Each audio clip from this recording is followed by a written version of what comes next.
I'm going to introduce Tammy to you folks. This is Tammy Wagner. She is the fire inspector and fire arson investigator for the city of Massillon. She was hired as a firefighter and paramedic in 1998 and promoted to bureau in 2017.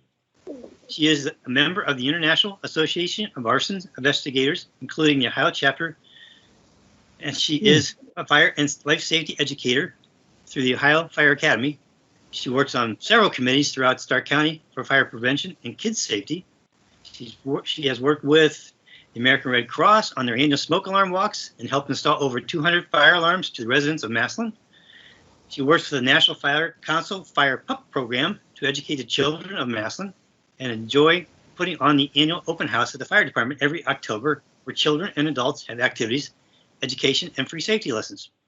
She was awarded in 2018 the Fire Official of the Year for the 5 county building associations. Welcome, Tammy Wagner. Thank you. Well, you have to bear with me. Thank you. You have to bear with me because we got new computers at work, and because of COVID, they couldn't get webcams. So, of course, I'm at home on my iPad. So I'm sure the lighting is terrible. And my dog, who's 13, is probably going to bark if he hears anything. So I apologize. So, that's okay. Bear with me. And instead of having split screens, I'm going to have to read off paper. So bear with me on that too. But I just wanted to say good evening. I'm Inspector Wagner from the Massillon Fire Department. Thank you for the invitation to speak. And thank you to Lions Club members for all that you do. You guys do great work, and it's really appreciated throughout the community. Tonight, we're going to cover some basic fire safety issues, a new fire safety issue, and good old smoke alarms. So for some basic fire safety, I hope that everyone does a once over. And by once over, I mean go through your house and take a look around.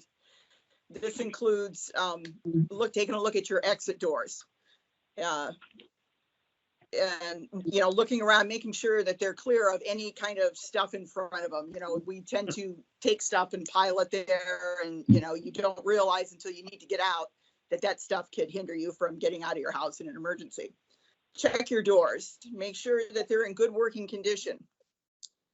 Make sure that if it's one that isn't used frequently, like in an older home, such as I live in a 1920 farmhouse, so it has numerous doors and windows. So make sure you check those, because you never know what room you're going to be in and where you're going to have to get out of. And then check them, and if they're stuck, work them. Make sure that they're in great working condition. Remember, once you exit your home, try to close that door behind you. So if your main exit door you're exiting, close it behind you. And if you wonder why, well, that's fire. Fire needs 4 things to continue to burn. It needs heat, fuel, oxygen, and a big long word of uninhibited chemical chain reaction, which that's just a fancy way of saying the flame needs to be hot enough always to keep the fuel at ignition temperature. So when you close that door, you remove or limit one of those 4 things during a fire, and it will slow it down or go out depending on what stage the fire's in. So just try to remember that about closing the doors. That's super important for the fire department. Check your windows for the same things. Make sure they're in good working condition, then they open freely. Remember, you want 2 exits from every room that you may be in, whether it be a door or a window. If it's a window from the 2nd floor, make sure you have an escape ladder. Kidda makes a really great one that is a chain, made out of chain, and it can be easily deployed out the window. I have one here at my house. At my age, I'm hoping that I can just slide feet first down my 12 stairs and go right out my door, because I'm thinking if I have to deploy that, and with the COVID-20 trying to get out the window, I'm going to hope it holds, but I'm going to do what I have to do to get out. So check your smoke alarms, check the batteries, and replace them twice a year faithfully. Best $3 investment you will make. Test them monthly when you walk by and see who's paying attention in your house. My husband's immune because I'm infamous for setting them off when I cook. I have, my defense is I have 7 in my house, so one of them is bound to go off. Check your extension cords. If you're using extension cords in your house, Like I said, I have an old house and I do use them in the basement because it was built in 1920. There's only so many electrical outlets. But you want to check them. You want to check them for wear and tear, broken wires, check the connections. If you have to use them, use a heavy duty one. You know, I use it for the dehumidifier in the basement, which runs all the time. Plug them directly into an outlet if possible. And if you have to use, if you have to plug them in, you know, multiple, use a heavy duty power strip with a surge protector on it, and it'll trip if there's a problem. Check your dryer lint trap frequently and clean it. That's another issue where you could have a problem. Get a fire extinguisher for your kitchen. Again, it's another great $20 investment that could potentially save your home from burning down. Now, on to the new concept that they've come out with. They have a new program, and we've been putting it out to the kids and just generally everybody. It's called Close Before You Doze. The state fire marshal come out with this program, and they want you now to close your doors when you go to sleep at night. You know, they found that 60% of people sleep with their doors open. And it's a hard, you know, you get used to that, especially as a mother, or, you know, you listen for your kids, you listen, and it's a hard concept. But they want you to start practicing that, because a closed door may slow the spread of smoke, heat, and fire, protecting your home and family. Newer homes burn faster than older homes because of the use of the synthetic products, and they produce more toxic fumes, and one breath can kill you with the new stuff, you know. So some quick facts about open bedroom doors. You have less than 3 minutes to exit your home. Temps could easily reach 900 to 1,000 degrees. Flames spread more quickly with no barriers. They produce toxic smoke with limited breathing and total devastation. If you close your doors, it gives you an extra 20 to 30 minutes to exit. Very important if you're trapped in that room. And it could hold the temps to a survivable 100 degrees. Slows down the spread of the toxic smoke and flames and improves oxygen levels. So if you get a chance, watch YouTube videos on that, and just, it's a minute 42 seconds on a door open during a fire and a door closed, and you'll see how it saves a room. You know, that fire will march right down the hall. You know, it's always trying to get out, and you'll see how it protects the contents of the room and the people in it. Let's see. If you get trapped in a bedroom with your door closed, remember that you want to feel that doorknob. And if it's hot or it's warm, that means that outside hallway, there's potentially fire out there. So you don't want to open it. You want to pull your bedding off of your bed and stuff it in the cracks so the smoke can't get in. Then you want to open your window, stay low below it. And if you have your cell phone, call 911 and let them know your location in that house. For example, say I'm on the second floor bedroom on the south side and I'm right below the window. If you don't have a cell phone, hang a sheet out that window, or if you have a flashlight, use it to get somebody's attention. Yell too. Remember, it could be pitch dark, and if there is a fire actively burning, there will be windows breaking and loud noises. Most of all, try not to panic. Life safety and rescue is the #1 priority of the fire department. And if they know your location, they can ladder and do a rescue within minutes. Lastly, if you have a fire escape plan for you and your family, know your exits. Have a meeting spot outside. In newer homes, to remember, you have 2 or 3 minutes to exit. So you aren't going to go around and grab your favorite stuff. You're just getting out. You know that most people found in structure fires are found within 2 to 3 feet of the door they normally exit out of. So that's, you know, that's why they want you to remember is you just need to exit now. There's no stopping, and nothing is worth your life. Be prepared. Assume you will at some point have a fire. I have flashlights everywhere in my home. Unless you have been in a pitch dark, black, smoke-filled environment, you can only imagine what it's like. That little bit of light may help you get out or help someone locate you. So when the smoke alarm sounds, grab your cell phone, exit your home, meet in your designated spot, away from the house, and call 911 once you are safely outside. And never, ever go back in once you exit. Thank you, and stay safe.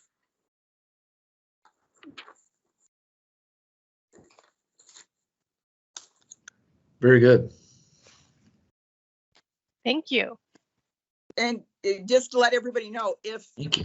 anybody wants to come down, we have these great books on smoke alarms down there. And they also come from the National Fire Safety Council, and I have a whole bunch. So if anybody's interested, they're a good little read, or if you know anybody that needs a smoke alarm, we have a little program for people that are in need. You can come down, let me know. Any resident of Massillon, I can get them a free smoke alarm, sometimes a couple. Hey, Tammy, this is Bill Smith. Hi, Bill. With the construction of my house, the smoke alarms were built into the electricity. So the question I have is, how long do I should expect those devices to last? I mean, I don't have a battery to worry about, but is there something in there that maybe would degrade that maybe I should have that replaced after a certain a period of time? Yeah, they recommend that, to having people come in and test them, and that if you have hardwired ones, their life expectancy, they do have a life expectancy on them, and you have to check your power sources on those. So you know how they're designed. They only work when they're connected to the electricity, so they won't work during a power failure. So, and that's what I said, they should be checked by a qualified electrician to make sure they're in good working order.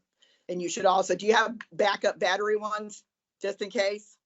That's a good thought. I never thought about that. We do have carbon monoxide detectors, and we have one of those plugged in both floors of the house.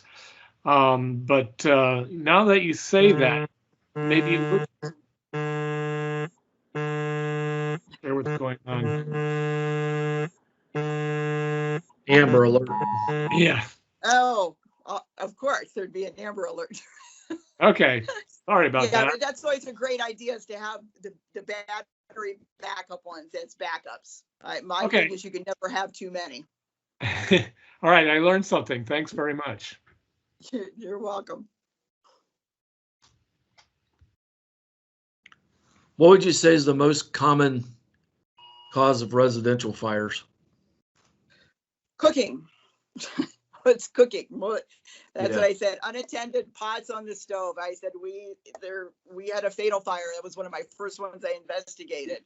And it was she put oil on the stove at 2:00 in the morning and had a baby, and her 9-year-old daughter was sleeping upstairs. She fell asleep on the couch with the baby, and it caught the kitchen on fire, and it spread right up the stairs like fire travels, and trapped the girl upstairs in the bathroom.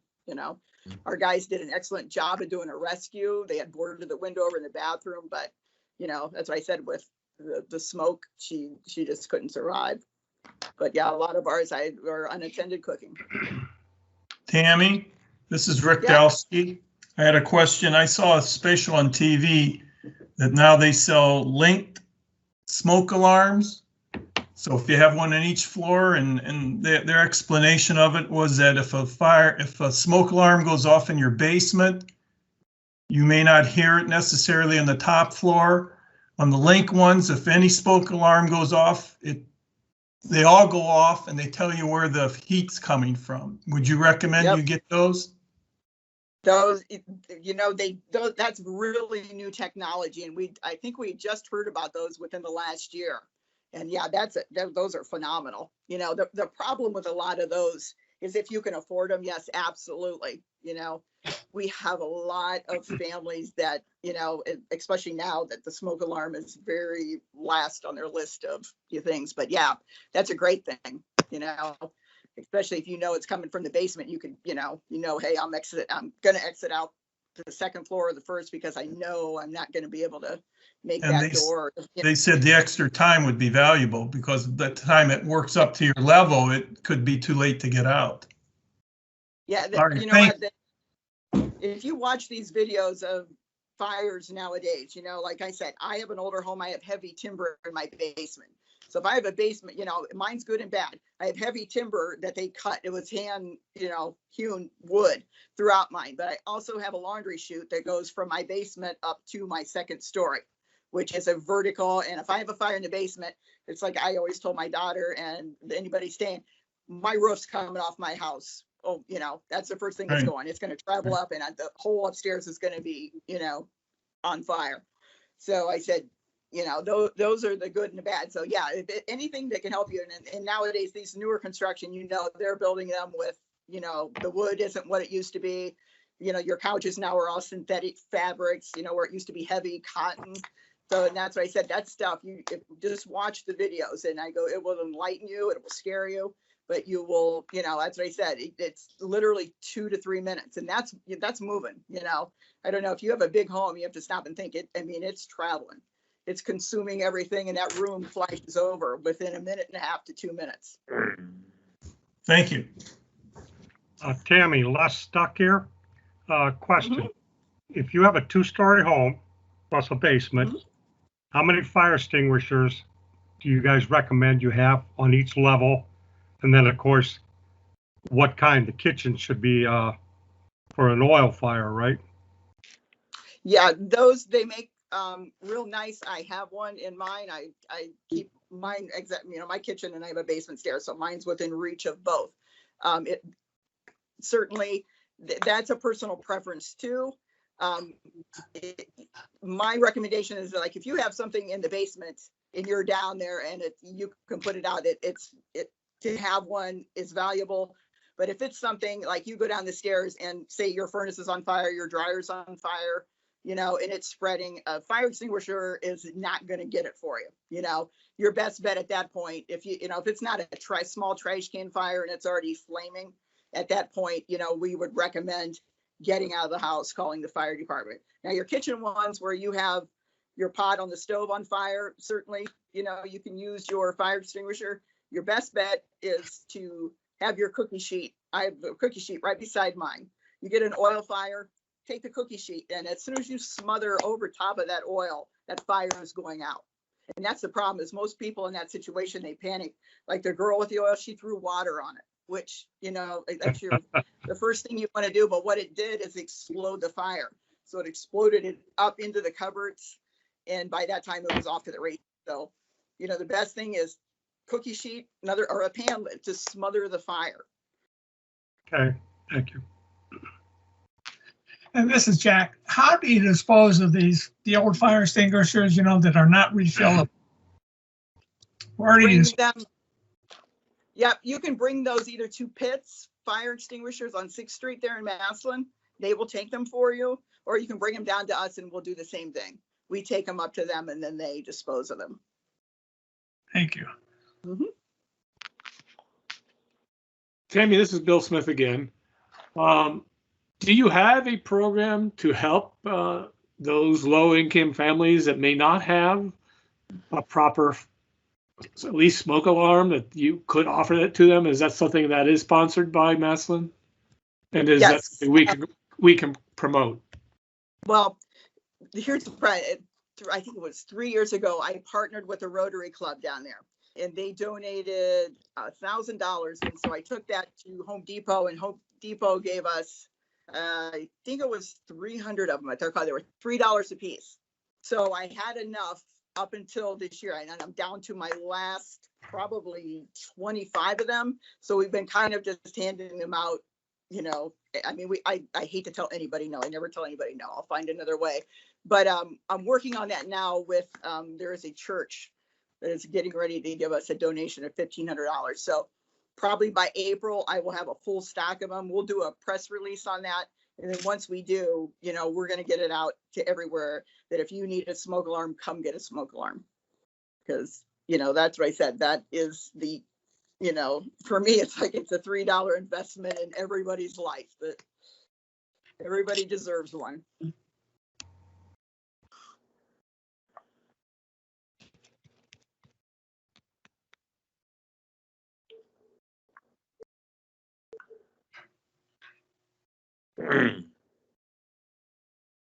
I think Brian's trying to talk, but he's muted. No. King Lion, you're muted and kind of freezing. Yeah, let's see if I can unmute you. I think I got it. Oh, yes. Right. Tammy. Sorry about Yes. that. I guess I was muted. This is Ryan Bryan. I was wondering if attached garages are an issue. It doesn't seem like anybody really thinks about their garages. I know I sold doors for a living, and you always had to have a fire door between the garage and the house. But nobody ever puts a fires, smoke detector in a garage, I don't think, very often. I thought maybe that's something you should think about. It is, but the problem in Ohio with having it in the garage is they're affected by cold. Like you don't want one in an attic because the extreme cold and the humidity, depending on what you have, affects their ability to work correctly. So, I mean, it's not, they kind of recommend not putting them in the attics or garages because first of all, you start a vehicle up, it's going to clog up, the sensors in those. So it's not really a recommendation. Okay. Just curious. Yeah. Any other questions for Tammy? That was very good. Thank you so much for that presentation. I really appreciate it. You're welcome anytime. I'd rather be doing it in person, but until we can. Yeah. Thank you. Thanks, Tammy. Thank you very much. Appreciate it very much. Thank you. Good night. Good night.